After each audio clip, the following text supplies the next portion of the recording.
Hello అందరికీ. Leo గాడు అందరికీ తెలుసు కదా! తెలియని వాళ్ళు ఈ వీడియోలో చూసి తెలుసుకోండి.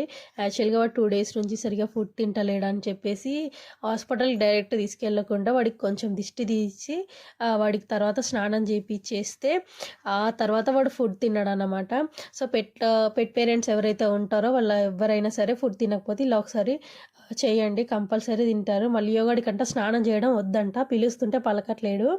సో, ఇంకా మా హస్బెండ్ ఎళ్లి తీసుకొద్దామంటే ఎలా ఉరుకుతున్నాడంటే చాలా సతాయించాడు.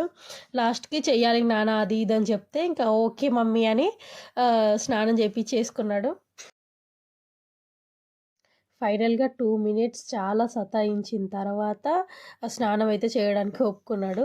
ఇంక నేను గట్టిగా అరిచేస్తానేమో అని చెప్పి ఓకే మమ్మీ నేను చేస్తా అనేసి స్నానం అయితే బుద్ధిగా చేపించుకున్నాడు. కొంచెం కూడా సతాయించలేదు. ఇక స్టార్ట్ చేసిన తర్వాత నేను మళ్ళీ ఎక్కడ తిడతానో అనేసి కిక్కు అనకుండా సైలెంట్‌గా నిల్చొని స్నానం చేపిచ్చేసుకున్నాడు. మొత్తం కంప్లీట్ అయిపోయింది. సో, ఇంకా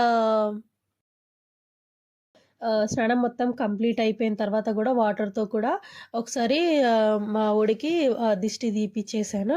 సో, ఫైనల్‌గా వీడి స్నానం అయితే అయిపోయింది కష్టపడంగా. వీడి రియాక్షన్ చూడండి. ఇట్టాడు కదా అవుద్దని అన్నిసార్లు అడిగారు. ఎక్కడికెళ్తున్నావు అని. మీకు అసలు ఏం రైట్స్ ఉన్నాయండి మమ్మల్ని ఇక్కడికి తీసుకొచ్చి చంపడానికి? లియో గాడికి ఎప్పుడు స్నానం చేపించినా గూడా వాడికి ఒక చంద్రముఖి, ఒక కాంచన అనేది పూనుతది.